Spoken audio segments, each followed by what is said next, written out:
Right now, artillery fire is tearing through Eastern Europe. Vital cargo shipping lanes are gridlocked, and major economies are locked in escalating trade standoffs. Despite being tethered by the same democratic values, these nations are splitting along different strategic paths. The bond that supposedly defines the West is visibly fraying under the weight of these local pressures. The standard narrative suggests that shared values, democracy, human rights, and the rule of law act as an unbreakable spiritual bond. This assumes that common ground will eventually iron out any internal disputes. In practice, ideological values are a flag used to rally allies and disguise underlying contradictions. They rarely function as a solid foundation for long-term unity. Relying on these shared values to predict how Western nations will act is a carefully maintained illusion. It obscures the actual mechanics driving global geopolitics. Look at military escalations in the Middle East. The US and Israel launch proactive strikes, while their closest European allies stand back with noticeable hesitation. Europe's silence is driven by economic necessity. While they share America's democratic values, European nations are the ones heavily reliant on Middle Eastern oil. They bear the brunt of the energy costs when a regional war breaks out. We see the same dynamic in trade. When the US utilizes aggressive tariffs, the economic damage often hits the very allies standing alongside them under the NATO umbrella. Ideological alignment rarely stops national interests from colliding. The current fracturing is a return to historical norms.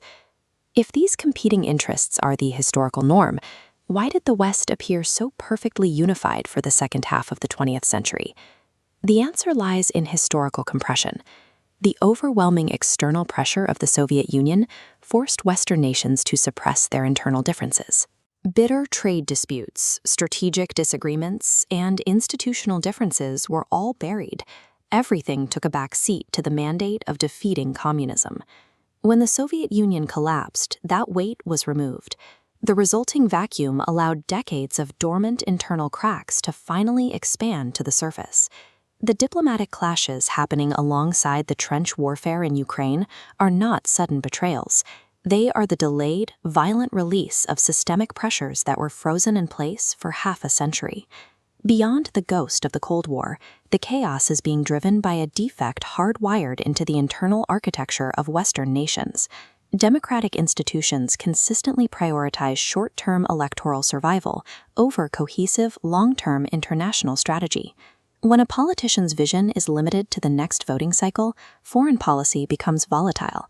It gets hijacked by immediate voter emotions, eclipsing everything else. The America First movement and the surge of European populism, a political approach appealing to citizens who feel ignored by elite groups, are the inevitable spillage of this exact structural tension.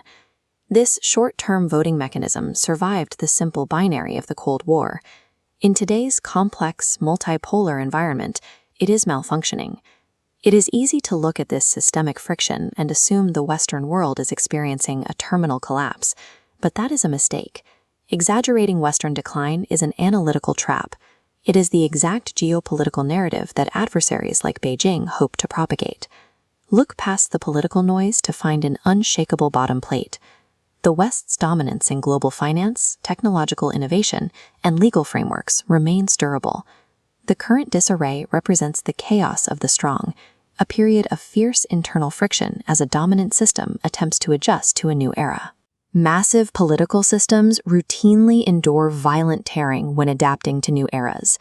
The Roman Republic endured a full century of internal conflict before transitioning to its imperial era. Despite being fractured by endless internal arguments, a divided America still retains the foundational capacity to outmatch any single competing nation on the global stage. We have seen successful adaptations before. Britain navigated the massive disruptions of the Industrial Revolution by updating its institutions through gradual reform. The chaos spreading across the West today is a similar, painful attempt at self-correction. They are trying to upgrade a legacy democratic system to survive a new geopolitical reality. But there's a catch. Institutional reform usually requires decades of careful, gradual adjustment. The modern world no longer affords the West the luxury of time. With active conflicts triggering across the globe, the historical timeline has accelerated. These systemic adaptations are now being forced to happen mid-crisis. The West's survival depends on completing this institutional reboot before the accelerating pace of global conflict outruns its capacity for reform.